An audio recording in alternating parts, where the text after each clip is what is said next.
Welcome to another edition of the Dashboard with Ojay. On today's edition, I have someone who, well, he calls himself a historical buff. I'm kind of, I don't even know what to place that, but he refuses to be known as a historian. He sees himself as a curator also. His name is Oludamola Adebowale. Welcome to the show. Thank you so much. Good to have you. How you doing? I'm fine. How are you doing? Yeah, I'm good, man. You're good. Yeah. I'm thinking about where to start from. You can start from the top and take it down.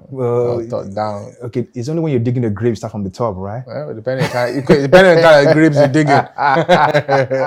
Depends. By the way, you could go ahead and subscribe to the channel, and of course, make a comment. Drop your suggestions and anything. We'll be happy to receive anything from you. Okay, so when I first heard about you, I wasn't expecting you to be. I heard about you before I saw an image of what you look like. I was expecting someone in his 60s, in his late 70s or something, because for you to be an historian, most Nigerians who are historians are kind of old people. But here you are, and I can guess your age. Say you can't be less than 30, you can't be older than 40. That's what you think. Tell me I'm wrong. Yeah, I get that a lot, like a lot of times. Okay. And it's funny. Like I'm not really much of a fan of meeting people. I like people, but most time if I'm meeting you for the first time, I'll probably tell you what I do. I just say I'm a journalist. Oh, journalist is like the umbrella name for all of us. No, I just keep it simple. Like, yeah, because most times, there was a day I was meeting up with someone, and she saw me walking, and she was calling my phone to see if I was the one. Oh, and like, this is not you. Like, I want to see the person. I'm like, okay, man, this is me. And you're like, she was a graduate. She was like, you're so young. I'm like, But yeah, I don't know. I get it a lot, and the amount of years and time I've put into this work actually makes me look older. No, I don't look older than my age. Trust me. Okay, it makes me in my mind. Yeah, I'm very old. Very, very old. Very old. So you could say you have an old spirit because you've gone to the history books and you've learned. You kind of sat with people like Haba Macaulay, sat with Jaja Vokobo, had a tete-a-tete with them. Nah, I've worked on these individuals. Yeah. In 2015, I was in Okpobo for like a month. Oh. Yeah, I was doing a research on Jaja, his life. I was everywhere. Okpobo is not far from Bonny Island. Okay. So I was in Bonny Island, I was in Queens Island. I went to Ikotabasi. Somewhere there? Yeah, that's Snake Island. Okay. There are different clusters of island in that region. Yeah. Yeah, I was at the Amayanabos Palace. I was everywhere for like a month. Wow. Yeah, that was Jaja. And Haba Macaulay, it has one interesting figure in Lagos history. I don't think any movie or any amount of work would do justice to the legacy of Haba Macaulay. But we're yet to see any movie as regards. There's a movie right now in cinemas by Imo. Yeah, there's a movie in the cinema. Oh, by Imo? Yeah. Oh, then I should say it. If it's from Imo. Yeah, but I don't think it's going to do enough justice. Yeah. Haba Macaulay's life is a mystery. When I first heard that he was a grandson to the guy who wrote the Samuel Ajayi Crowther. Yeah. I just saw gene and genealogy, descending. Greatness descending in down. the blood.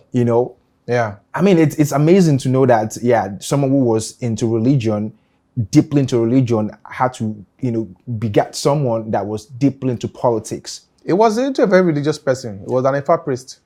I think I read that from one of the articles. Haba Macaulay was an Ifa priest. He was a very strong babalawo. It was it wasn't just playing. Like He was top in the hierarchy. It was everything. He was an engineer, he was a writer, he was a politician, he was a master strategist. He had this way of extracting information. Like people, it was called, the man was, I don't know, there's so much to him. And yet every other time we drive through Haba Macaulay Road, we have no idea about who that person was. We just have the statue there with the mustache and the black tie that he put. He started wearing that black tie for a reason, Yeah. When his wife died. Okay. He wore that black tie for life. That bow Because tie. his wife died? Yeah, it was mourning his wife. Oh, really? So that was like an act of to mourn because they were very, very close. Wow. Yeah, I think she died during childbirth or something.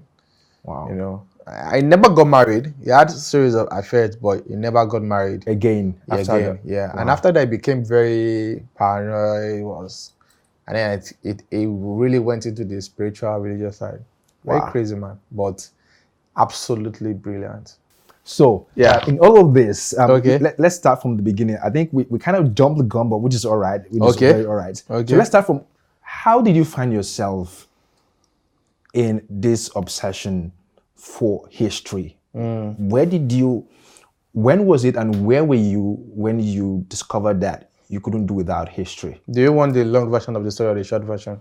Let's have the abridged long version. Abridged long version. If that makes any sense. Yeah, you know, the greatest gift a man can have in life, Yeah. the greatest grace is for you to discover yourself and for you to know yourself.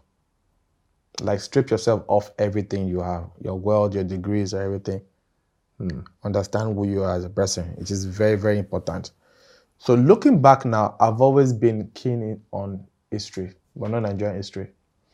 Like growing up, say, I'm the kind of person that would read books on the Roman, Greek mythology, Scandinavian Viking, the English house, the Tudor house, American Civil War. I was reading everything. I like reading books, like a lot. Yeah. I mean, God bless the soul of my grandmother, my maternal grandmom. I don't know where that woman got books from, but she has books. She still has books. No, she's late now. I mean, she had books. Yeah. Old books on, this Western region textbooks and history things. So whenever I go to the house, I read. I will read for hours. And that was just like in primary school. In secondary school, I was very good with literature, government, biology, those key things. I was very good with literature because I could still remember some poems we read in SS1. You were in the arts? I moved all through the three departments. Wow. Science, commercial arts. Okay. Yeah. Wow. I wasn't staying in one place. Because I failed commercial. Okay. Then I had to repeat the class. Then my dad asked me, do you want to go back to commercial? No. Let me just go to the arts. Let me just taste this arts and see what it feels like. So I did that. But university. So I got admission to study estate management in OAU. And OAU, that's Ife, Bafemi. Awolowo University. Okay. But I mean, I wasn't really cut out for. I wanted to know. There's more to me. I'm still discovering myself. Okay. Because I've done quite a lot of stuff this year that I still like. Wow. So, I mean, OAU was, the kind of life then in school gave us this kind of opportunity to actually express one another, join different clubs. I was in a dance group when I was in school. Like, I danced.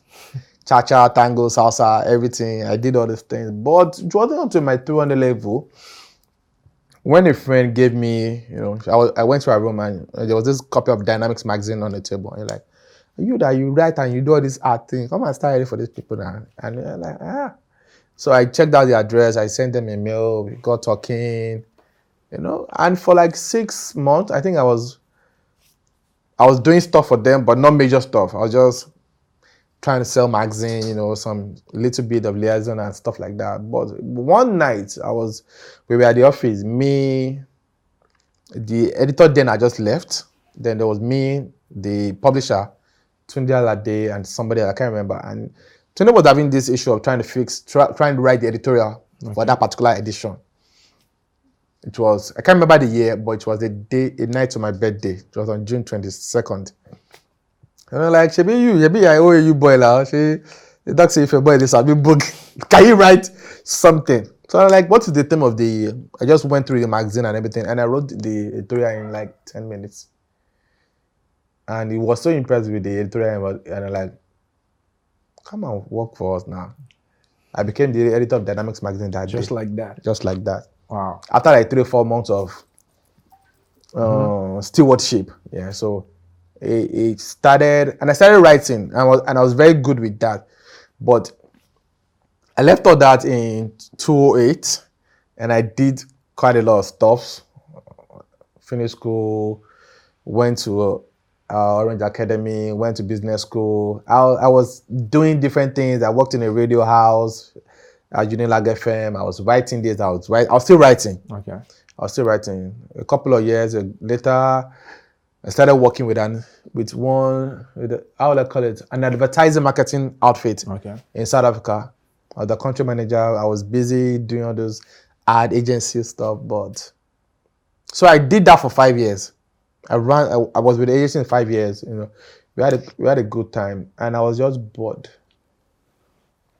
So I had the option of going back to applying in another agency in Nigeria, or doing something else. But I wanted something that would give me meaning, because me then it wasn't about the money. Not that I didn't want the money, but I wanted fulfillment in a way. Okay. You know. So one day I was speaking with my mom. You know, we were just having this discussion, and and I do it most times. Like whenever we're less busy and just in a good mood, I ask her stories about my heritage, ancestral. my maternal uncles and all these people and stuff like that. And she told me a story about my great maternal uncle. What was her name? Ogenengbe. The famous Ogenengbe that fought during the Kiriji War. The name rings a lot of bells. Yeah, but it was the general that, that was in charge of the Ekiti Parakma army. Okay. Yeah, from Malaysia, because I'm from Malaysia State. So she told, I've read quite a lot of things about him, but what she told me that there were specific stories. Okay. Like my mom would tell you the name, the oriki, the key things that makes the story, tick.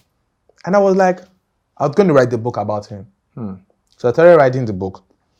Halfway into the book, fictitious book. Yes. Okay. No. With a little bit of twist of fiction, because you need to embellish all those war parts and that stuff. Yeah. And halfway into the story, I just stopped. Like, okay, fine.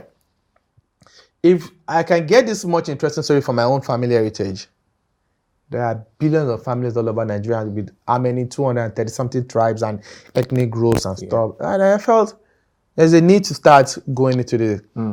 So it took me a year and a half to come up with the name Ashiri. Okay. And Ashiri means secret in Yoruba. But Ashiri also means secret in Yoruba, Igbo, Hausa, Nukpe, and some other languages. Really? Yeah, in Igbo they call it Ashiri with the H. It means gossip. Okay. In Hausa it's called Ashiri. Okay. Which means something you whisper or secretive, coded information. So it's practically the same thing. Because I needed a very powerful name. I understand the essence of branding and the whole identity coming from my advertising background. I wanted a name that would last. That people will query, or people would be intrigued by the context of the name. So it took me a year and a half to figure out the name. It took me 7 months to figure out the logo. And me being a very deliberate person, I take my time. Everything I do, I'm very deliberate. I just don't do things because I want to do, because everybody's doing it. I take time to do things. So say 2 years and 3 months, I had the name, I had the logo. So we started. But what we started with was like a 5.9 MB magazine. Okay. Digital comic strip magazine. Okay. So we were telling, I think I actually started with the Ogenegbe story. No, with the Owa story. Okay. The progenitor of the founder of my town. Oh, wow. Yeah, my mom is from a royal family. My dad is from a royal family. So I wanted to start with my family's gist. Okay. So I started with that, and it was good. The illustrations were amazing. The storyline was good. It was rough, but like looking at it now, I'll have done proper editing and proper structure. Yeah. But then in 2013, it was wow. I think, and then it was like you have to like upload the magazine on Dropbox and share the link, and people can download. And I was getting people from outside the country and and it was, people are like, this is a good thing. I think I had like 1,001 something downloads for the first edition. Okay. Yeah. So we started moving into doing more of that. There was a particular edition that we had that was sponsored by the Spanish and the Russian embassy. They did the translation. So we ran with 8 editions of those magazines. Okay. Online, not in print. Yeah. Strictly online. Because I wanted to capture the online market, and also with an online tool with Google and all this stuff, anybody from anywhere in the world can also have access to this Nigerian without culture, the challenge of buying it and the print and everything. So we did something on Jaja, Queen Moremi, Madam Tinubu. These are history. This is people who made history back in the day. Yes. You know, most of us don't know about Jaja Vakobo. We don't know about Queen Moremi, for example. But let's come down to what we have right now. For the past, say, almost 10 years now, history as a subject, as a course in school has been taken away. We don't, the kids don't read history no more. Yeah. While I was in school, history was just for art students. Yeah. So science students never had the privilege of knowing firsthand who these people were, except for those of us who had to read from our father's libraries like you know. And as we speak right now, history is still not in our secondary school and primary school curriculum. What is a nation without history? What is a nation without history? No nation. So what makes Nigeria right now? The name. But with zero identity. Trust me. With zero identity. Because how would you want to tell the story of Nigeria and the history is not in its core? It's not everywhere. Monuments, buildings, schools, No pride, texts, no pride, no research institute, movies. These are mediums where you spread, you know, imagine history as a major tap. And you have different channels that are just spreading it and like infusing it in music. a constant reminder of everyday life that this is your heritage, Yeah. this is your history, you know. Speaking the language, the core of it, not all these things that they do, and you know, it is sad. It is sad. Is it something intentional by It the might government? be. You might never know. It might be, it might not be, but I think it's quite it's quite unreasonable for any government to actually do that. Because what do you want people to learn when they go outside the shores of this country? How do you want them to stand tall among other? It definitely affects our sense of pride. Exactly. You go and see the Chinese man, top notch. They hold their heritage and their tradition to the highest form. You go to see Irish man, he's proud of his Irish blood. You know, he will tell you who his father and great father, and you know they have this title like appellation they put to their name. So with the Englishman, so with the Indian, so with different parts of the country, even in Africa. A Zulu man who is from a royal blood or something would stand tall and speak loud his heritage. But I mean, what do we have here? Showcase the wealth and pride and unnecessary. Yeah. Come on, there's more to us than just that. There's more. It's pretty sad, but hopefully, I don't know. Maybe one day the government will wake up, you know, have a dream, and have a change of heart, and restore history back to schools, and do more. Not just restoring the history back, because I kid you not, what we learned in school back in the days as the colonial structure and this and that were just makeup. They weren't core of it. I mean, right now, looking back, a lot of things that I've done and some research projects that I've worked on, the colonial history of Nigeria is not as pretty as it is. It is not. But people need to know. It's like you having a wound. You know, back in the early 80s, when you go to see your grandma in the village and you have a wound, the first thing they're going to do with that wound is they're going to wash it and scrub it. You will bleed. Make it fresh again. Yes, you will, as in it is the most painful experience ever. You will cry. Like they will take either bitter leaf or saint leaf and scrub it. Like scrub away the dead cells, scrub away the mucus, wash it, then apply fresh medicine. I kid you not, that wound, no matter how much cancerous or how bad it has gotten, will heal up in nothing less than 3 or 3 days. So we need to do a thorough surgical scrubbing of everything and let it heal. People will heal. People will have a good sense of belonging, understanding, more open-minded toward these things, and they will heal. Nigerians are not as Nigerians as we think, because they're Nigerian, they will fight. No, people understand. But the absence of it is what will now cause anarchy, maybe. You know, if we don't put this in perspective. So we need to find a way to go back. I have research institute that curating researching and keeping all these records. Right now that we live, 2019, is the moment. Who is documenting things happening now? Because I mean, we didn't do much in the past. Who is documenting things? People like you. People like me. Well, who's paying me? I run what I do with my fund, with my money. So how long do you think I'm going to run this thing out? I don't know how long. How long is a shoestring? My point. I've been standing doing what I do with Achille for 7 years.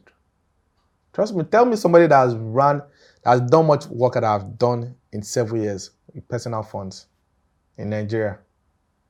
We'll come to what you're doing currently. That should be an interview by itself. Okay. You know what you do as a historian. But let's still see. Do you ever think, because I see Nigeria, you know, I was born into this country and 30 plus years now, and we've had about the same challenge that we had when I was a kid. You know, I once, you know, like you used to do, my father's library was my favorite place. And one of his books back then was one from J.K. Randall, you know, very popular journalist in Lagos. And the book was titled Who is Fooling Who? And I remember one part of the book that never left me. And I'm going to say right now, you know, it said at that point, that year, it was in the 70s or so, the statement that was made was that Nigeria at that time had the highest number of open drainages in the entire world. That was statistics by the WHO. Okay. That was then. Okay. Right now, I think it's worse. Yeah. So do you think we are incurable with our challenges? Do you think we've gotten into a state of helplessness, learned helplessness, or do you think Nigeria is going to come out of this quagmire that we find ourselves? It will take a leader, or it will take a Don't mention revolution, please. Don't say it will take a set of leaders or a set of government structure that has the vision to plan ahead and to take Nigeria to the next level. For example, if you look at something Awolowo did when he built OAU or Cocoa House or some of these Western region structures, I mean, OAU is still standing as even as a modern architectural setup in 2019. I don't know whether it was on, somebody mentioned me on Twitter a couple of weeks ago that the VC said they were going to build an airport in the school. And you know, a lot of people on Twitter were like, wow, the airport. I'm like, the school has an airstrip. It does. Yeah, it has the planned airstrip. Well, I don't know whether it was in my final year, we did a valuation project where we had to do the valuation of all the properties on campus. That's when I saw the original blueprint of the school and I saw the school as an airstrip. Back then, the school was designed to be a community on its own. Dam, electricity on its own, like, or you can be a small nation. Exactly.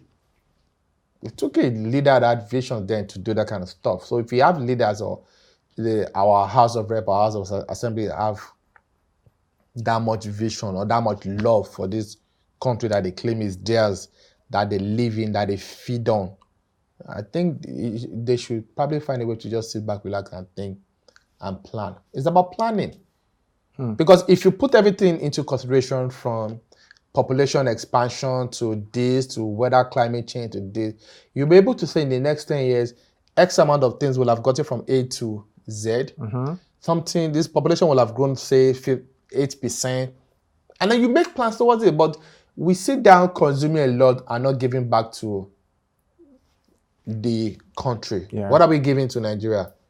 Nigeria, I mean, we take natural resources, we take this, what are we giving back to make the country better? What are we giving back to make our generation, our children's generation to have a better life? Nothing. We are busy chasing false mirage, and you know, we're not. I think we just need to do the proper thing. I argue a lot with some people. When I talk about argument, I don't mean that you're throwing stuff, but I'm saying I have this kind of talk with people, and I see Nigeria as a nation of 180 million, as a country of 180 million nations, where individualism is the government, is the way forward. Everybody's just looking for himself, you know, looking after himself or herself, and nobody's concerned about the community, about the togetherness of every other person. You know, do you think, looking at history, knowing fully well that you've armed yourself with a lot of history, we are different people, we speak different languages, over 400 languages, over 200 plus ethnic, you know, groups and what have you. Do you think it was a mistake that Nigeria became a country? And going forward from now, do you think I love this nation. I dare say that I'm obsessed about this nation and I seek for its betterment. But without sentiments, without, you know, the feeling of emotions of what will happen, you know, if everybody goes their separate ways, what do you think will be the solution? What do you think is a solution for this country when it comes to having a future for our children? Because I'm an adult now, I'm having gray hairs now. I can't say I'm a child again. I'm not the future of this nation again. My kids are.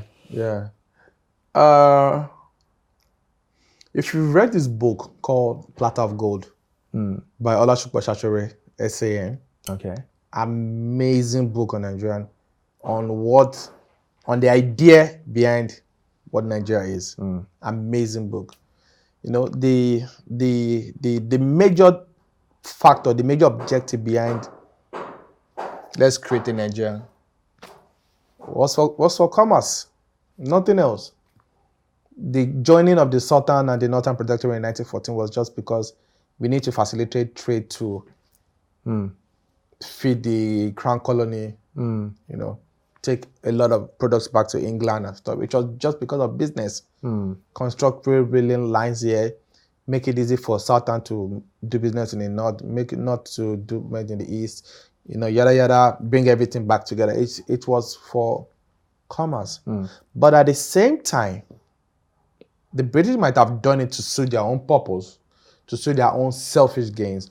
But at the same time, the nationalists, the founding fathers, the Awolowo, the Madam Funmilayo Ransome Kuti, the Anthony Enaro, you know, mention all these key, strong individuals that went back and from Nigeria to London for constitutional reforms and all these trips to find a better Nigeria, believed in something. These guys weren't just Yorubas or Igbos, they were a cluster of different people, different tribes, different ideology, different background, but they all believed in one thing. So in as much it might be for a selfish or business purpose or a venture, they believed in something. They believed in the possibility, the idea for a one Nigeria, no matter how bad it is. So going back to your question, yes, I think we can come out of this, but we just need to do the right thing. Are we ready to do the right thing? It will take time. Anything might happen. I don't know what it is, but there has to be, going back to my earlier illustration, there has to be a surgical reform. Drastic, but it will heal everything. Will it cost lives? I don't know. Change is not comfortable, but change is necessary. But change is good. It might not. What do you mean, would it cost life? People die every day on roads. Police kill people every day. It's already costing lives. Exactly. So what more lives will it cost than the ones we've lost? If there's a statistics of how many people that have been killed, extrajudicial killing in Nigeria from 2016, let me even go there. Let me say 2018, last year, till now, you'll be shocked by the numbers. So how much lives do you want to cost? How much lives? How much people die every day on roads, bad roads. People's negligence, people's carelessness. There's an allocation for you to actually fix road, but you don't fix it. You rather party with the money. Somebody is driving a 120 on that road, enters a ditch, loses balance. Exactly. So what do you mean when you say would it cost life? People die every day. People have the flimsiest accidents. They go to the hospital, they ask for police report. In foreign countries, even an armed robber can walk into a police station. What the doctor would do that once they Into a treat hospital, him, you mean? yes, what hospital? Once they do that, once the doctor treats him, they call the police and chain him to the bed. If you're really guilty of what you did, they will take you. If you're not, they will apologize and release you. But how do we really value lives, our essence in this country? You see people having accident or gunshot wound, and they walk into a hospital and say they ask for a doctor's report. Yeah, I don't blame them because the kind of hit they get from the police after is even worse than anything. But why are we like this? Where did all of this start from? Where did this decadence begin? It's been there all this while. Even at the times of Yes. Azikwe and No, not really. Things were a little bit fair. So can we pinpoint exactly where this issue started from? I don't know. It's always been there, but for the mere fact that it's now more pronounced and it's now sticking to our faces is because we have the digital media talking about it. We have this video releases. So I mean, I was having a discussion with someone and we were talking about this issue of sexual harassment and young kids getting raped and all this stuff. Like, it's always been there. I tell you, I have a lineup of 10, 15 girls or guys. 5 to 8 of them have been abused one way or the other. But then there was no phone, there was no body vision. So it's always been there, but it actually went bad, say, 15, 20 years ago. And if we realize it better, we're going to be in a very, very deep shithole. Okay, you mentioned earlier Oludamola Adebowale, but I want to save that for some later part. Before we get there, the Benin Kingdom is a place filled with rich culture, heritage, ancient knowledge, and it talks about so many things from what we've read, the little we've read, but I know that you know a whole lot about the Benin Kingdom. A little. I fancy the Queen Mother, the story about the Queen Idia, you know, and I fancy all the stories I've heard about her, and for the mere fact that a few beauties I know of, from Ibadan to the ones in Benin, you know, bear a name, you know, that curiosity made me say, okay, is there more to the Benin Kingdom that we don't know of? And what do you think about the Benin Kingdom as a source of knowledge for the people of our contemporary times? So you can go on and on. Yeah, but let me just keep it simple. Okay. I mean, I've been and I am still obsessed with Benin history. Okay. Yeah, like there's a part of me that is Benin somewhere. You believe so, or you? No, I know so, but I'll probably save down for later. But it is, I don't know where to start from. I don't know where to start from. The Benin Kingdom has been powerful, has been a source of enlightenment, has been a source of wonders from years and years to come. Did it birth the Yoruba Kingdom? Yeah, I mean, there are different controversies, but I think Yoruba Kingdom was on its own. On its own, okay. There was a point in time that the two kingdoms had to meet. Okay. Through trade or anything, but they were two separate planes. Okay. On two separate areas. Okay. But in terms of richness, in terms of the cultural heritage, in terms of its history, nah. I mean, you look at some of the carvings from the 15th, 16th century, and you are amazed with the extent of details and information that was put into a particular carving as far back as 15 something. You know, the richness. I mean, the Beninese were that powerful that even in the 1555 thereabout, they had an embassy in Portugal. Yes. Benin Kingdom. Yes, had its own embassy. Not, I mean, there was no, it was far away from what Nigeria is right now, but the kingdom itself had an embassy in Portugal, in Lisbon. Wow. You know, the Benin chiefs speak Portuguese. Yeah, because I mean, they were dealing with Portuguese then back and forth. This, I mean, and when you talk about development and architectural beauty, they had it. Yeah, so there's this book called Description in Africa, I guess, I'm not too sure. Description in Africa by a Dutch traveler and historian, and there was this part in one of his books when he stated when he went to Benin and he saw women having their bath. Yeah, the difference between bait and bat.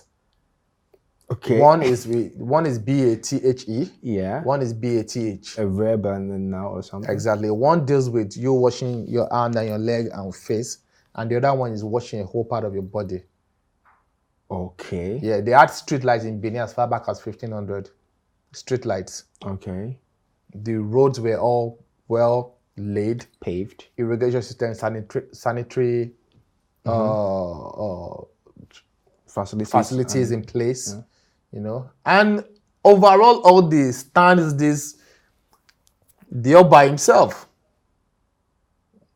coordinating all of this. the revered Oba of Benin. The Oba of Benin is not just any Oba, is more like a god in a way. They call him the home leopard, powerful one.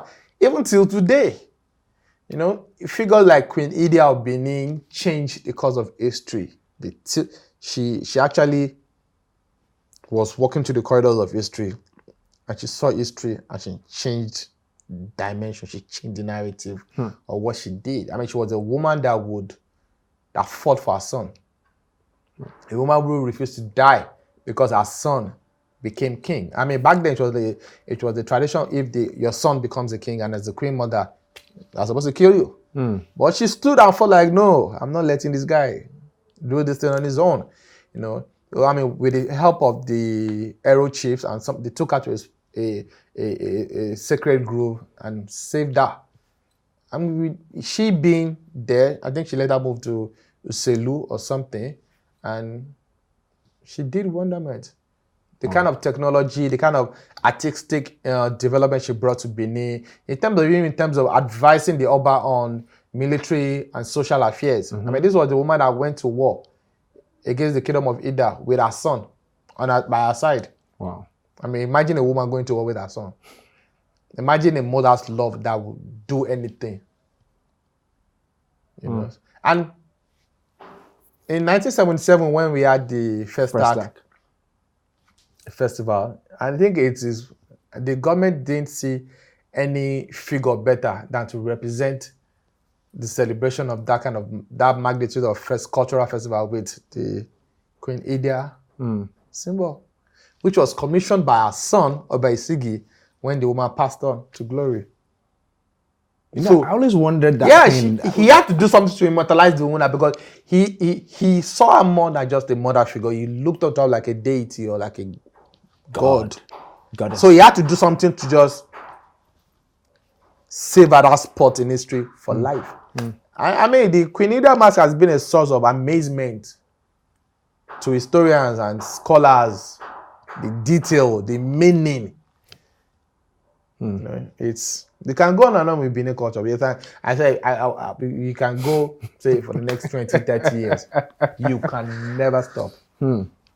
Another woman who, well, I wouldn't say changed history like Queen Idia, but she came and she was like, she changed the place, or she adjusted the place, narrative. the narrative, of womanhood, of the place of a woman society.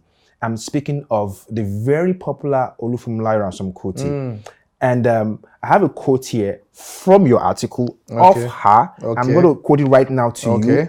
And I would like you to, as much as you can, tell me the story behind this quote, what happened afterwards, and what is the place of this quote in our present day society? Now, she says here, and I quote, Alake, I beg your pardon. This was her confronting the Alake of Egbaland. She said here, Alake, for a long time, you have used your penis as a mark of authority that you are our husband. Today, we shall reverse the order and use our vagina to play the role of husband. This is some powerful stuff. Yeah, like You can analyze that statement in like 1,001 ways, and you can still not get. I mean, my mind is split into shreds right now. Yeah. You know, what happened? How was she able to? What put her in that pedestal to confront a king at this period? Man, she has always been a powerful woman, no doubt. She has always been a famous, a strong activist, you know, for not just in the cause of fighting for Nigeria's independence in the early 50s, but also fighting for human rights, both for the women in Abeokuta and, you know, everywhere in the world.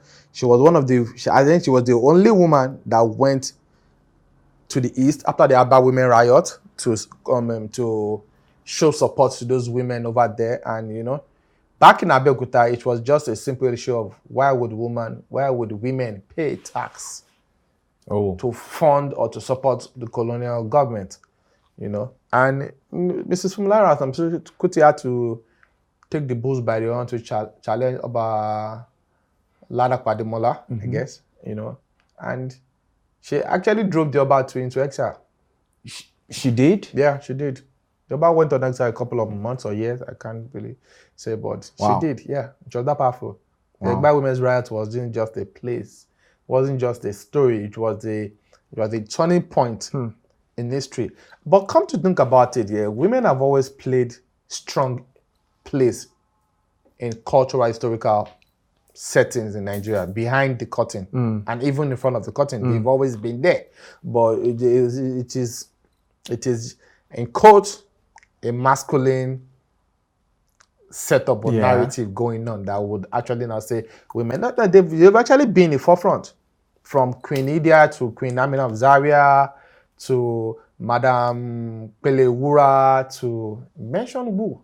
I mean, if you take a look at the Gelede masquerade, it was it was carved out to support and preach womanhood and feminism and everything that womanhood is all about. Yeah. So in contemporary Nigerian times right now, I think it is very important that they need to be at the forefront. They need to be at the forefront. They're the ones who build the homes when the men are out doing whatever they do, but they hold back the fort. There's this particular word that is been flown around everywhere, and I think you know it already. Feminism. Okay. Feminism is a word that you know, it's like the next thing. What's your definition of feminism, and what do you think about it as a movement? There's no definition in my own point of view. Because what feminists clamor for, what the narrative that they speak about today has always been there since years immemorial. Yeah, we've had our grandmothers take charge. We've had institutions that support womanhood, like the Iyaloja of a market or Iyalode, put women on almost at the same par with their male counterparts. Yeah, you know, so it's not really much of a title or a discussion or a subject of discussion. It's always been there. Women have always been. It is what we are experiencing right now is just a reinvention or reformation of what has been there. Well, they need to actually put some things in place. The need for gender rights, the need for sexual rights, the need for rights and, you know, equal opportunities. Gender balance. But can we ever be at par? I don't think so.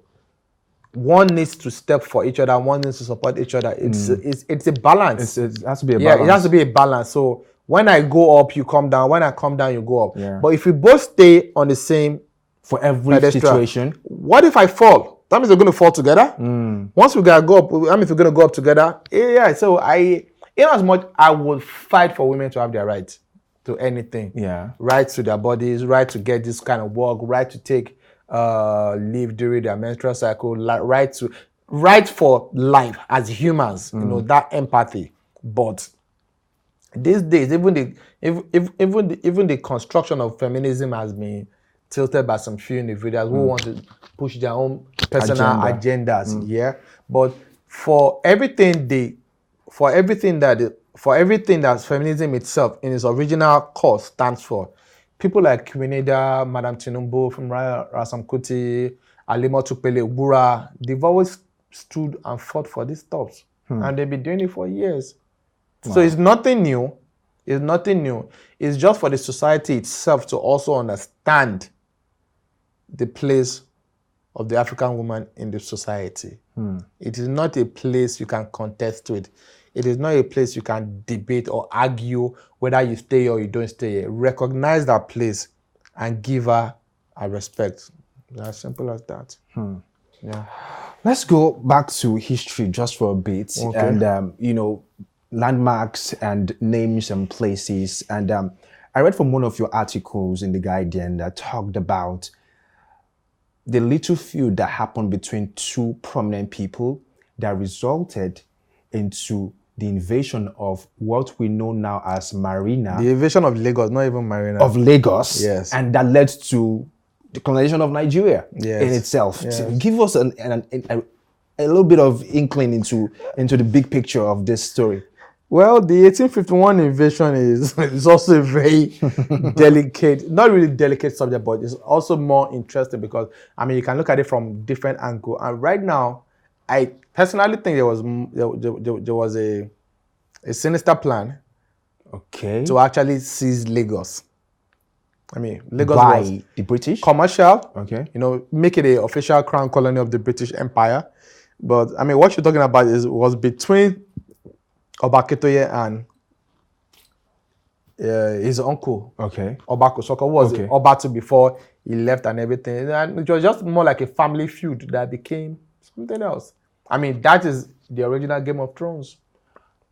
Say it again. Yes, that is the original Game of Thrones. I mean, the Game of Thrones has its own history and where it's coming from, but it is nothing new. I mean, when the HBO film came out a couple of years ago, it was like, oh, fresh. No, but we had it happened here in Lagos, and it was bad. It was crazy. These two family, the rivalry, the bitterness between the uncle and his nephew was bad. One had the support of the white cap chiefs in Lagos. One had the support of the British. And when it comes to firearm and stuff, the guy with the support from the British got his friends. They came with their ship, the HMS Bloodbound and other ships. Wow. And they bombarded Lagos for 5 days. I think the last battle happened during December 5th to 20th. No, 21st to 27th thereabout. But I knew Lagos was bombarded for 5 days. I mean, it was said that the population of Lagos reduced from 200,000 to 5,000 or so. In those 5 days? In those 5 days. Wow. Yes. I mean, the Maxim, the big guns and the cannon guns and the everything weren't just for play. They were meant to, I mean, you can call it the bombardment of Lagos. In other history books, it was actually called the reduction of Lagos. Lagos was actually reduced. Leveled. Yes. And in January 1852, Oba Dosumu, the new Oba, in January 52, the war stopped. And I think another new Oba came, born in 1861 or 60. Lagos officially became a British crown colony. Yeah, 1861, it was 10 years after the invasion. Okay. The Oba Dosumu signed the treaty. Wow. Yeah, to have Lagos as a British crown colony. And that formed the basis of British colonial structure. I won't say colonialism in this way. Colonialism has always existed, but the basis for British venture in Nigeria started in 1861. Wow. And from Lagos, they were able to penetrate to other lands, the inner lands and areas, and that was just the beginning. History is quite interesting. It is. Amazing. It is. And this is what we deprive of our youths of. Imagine. So, speaking of Lagos, and you are popularly known as Baba Salayeko. How did you? No! What happened? How did you come about that name? Or who gave you that name? Whatever happened? No. No what? No. No, you didn't just say that. That's my Twitter handle. Okay. But I don't tweet. I used to be on Twitter a couple of years ago. But I just stopped because it was just, there's so much venom and so much savagery on Twitter now. You can say that I really don't. you're not up to it, No, or you think you could have a better life then. I value and enjoy my peace. Okay. I value my peace. The name, I can't say the story. No, you have to. Come on. I mean, it's Baba Saleko now. You have to. I think it was during the opening festival of Lagos Black Heritage Festival. Okay. No, not Black Heritage. Lagos at 50. Okay, the Lagos at opening 50. ceremony. Okay. So there was the procession from the Oba's Palace, and there were stuff happening around the guy to go around them. Everybody had to move down to Gova Hall on Marina, and so a couple of years back, I think it was in 2008. I'm not really sure. There was this festival. I can't remember which was for, but I'm trying to remember, but I can't really place it right now. So I was there to cover the festival, and I met the little Edibo of Lagos there. I actually stayed in his house like overnight, like maybe 2 days or so. And it gave me access to actually film and question. That was like just when I was trying to like start the whole ASIRI brand and everything. And there was a chief that I met there. I didn't collect it. I didn't get his number, but we talked. Like we had a discussion for like 3-4 hours, and he was telling me quite a lot of stuff. So when he saw me, he recognized me, but he didn't know my name. Okay. And I mean, a guy to go on the official palace of the Oba is in Saleko. So I was trying to get someone to get my attention, like, and the only thing he just said, Baba Saleko.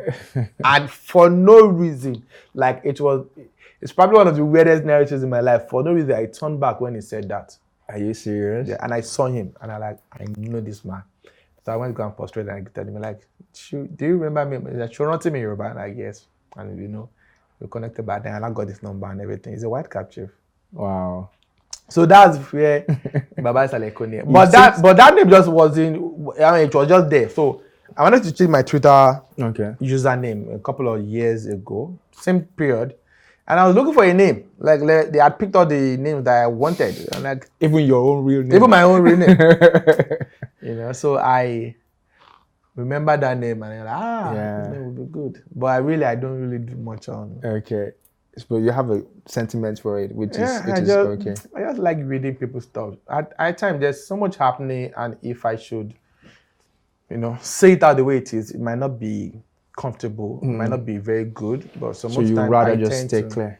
I tend to just read people's tweet and just see what's happening, and Your exhibition in November of 2019. Yes. It was mind-blowing for what I experienced myself. Tell us a little bit about it. Tell us what ignited that thing and how your exhibitions go, and what is your main reason for doing these exhibitions, and where do you see the future of arts and culture? Well, I told you during when we first met that I won't want to be referred to as a historian, because there's so much with title. You can flaunt title and do like lex work. I prefer the title. I prefer more of a researcher. I do few writings here and there, but the turning of what I've done and me being a curator right now actually took a change this year. So I'm not sure whether it's April or May or March, but I created the festival exhibition for the Ogun State Drum Festival. Okay. For the Ogun State government. Wow. In March or April. Okay. Yeah. I created the exhibition. It was a very big exhibition. It was meant to mark the 77th birthday of Chief Ebenezer Obey. Okay. And add other illustrious sons and daughters of Ogun State into a big showcase. And I did that. Professor Wolashenka was the festival consultant, and he supervised the project. It was a very big exhibition. It was very good. And I felt like, I know one or two about creating exhibitions. Yeah. And that was just it for me. I mean, I've always had this thing in me, but I never knew I could do it as well as I did. and I did that, and I did another exhibition. I created another exhibition in July to mark Professor Shrinka's birthday, Prof's birthday. That was a one celebration. It was called The Timeless Memories. That was in July. Another good exhibition. I mean, as far as I know, I recently curated a private museum booth for Chief Ebenezer Obey. Okay. At the Federal College of Education in Shell in Abeokuta. Oh, wow. It was it was good stuff. And the Timeless Memorial Elastic Effects was meant to celebrate the end of the 2019 Wole Soyinka 85 celebration. Wow. So it was meant for Prof. Okay. I mean, what's there not to celebrate about the man? He's an icon, is a legend, is a global citizen, is a father, is a grandfather, is everything all rolled up in one. Yeah.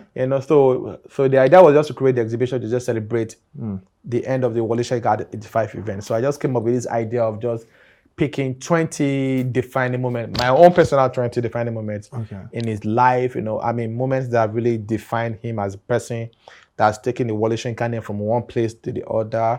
And, 20 illustrations. A short film that we also premiered during the exhibition, and some few installation works, and it was amazing. I mean, the turnout, the reviews I got after the exhibition was good. Was good. Are you ever going to write a movie about history or one of our legends or icons? Well, writing is hard though. It is very hard. I won't call myself a writer. I'm a very lazy writer. In as much I've written quite a couple of articles and research papers, but writing is hard. But I think one of the plans we have for 2020 is to actually stage cultural, traditional folklore stage plays. Oh, yeah. Like a musical. So it's going to be like a fusion between the musical and theater, bring things together. I have quite a couple of stories, popular folklore that people don't know the backstory to those stories. I think I have like 2 scripts ready. Wow. Yes, I have like 2 scripts, 2 full plays. Let's start from there, please. Let's see something about. Yeah, the cost of putting such ventures together, it's no child's play. Expensive, but at the same time, it's something I really want to do. So we might be dropping a teaser very soon next year. Wow. We might be dropping something very soon to just let's see if we can talk to some key sponsors and some few individuals. But I'm a big fan. I might not go straight into the movies, but I would definitely want to take something on stage. 100% cultural and traditional, like core. To the core. To the language, to the music. Language, to the dance, to the effect, to what you see. Even I'm probably will go as far as telling the audience coming to watch, like, come in your traditional outfit. Imagine that kind of play. Yeah, so I think that would be probably the next thing for us at ASIRI.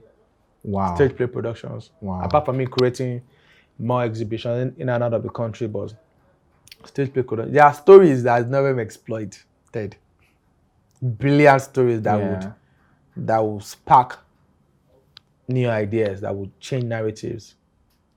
I hope to see something from you. No problem. Thanks so much, Damola, for coming to the show. No, it's a big pleasure to have you. Yeah, I know. Thank you so much. Thank you. You know, right? And that's it for today's edition of Dashboard with Ojay. Make sure you drop a comment and, of course, hit on that subscribe button and be a part of the entire media show. Thank you so much. See you guys next time.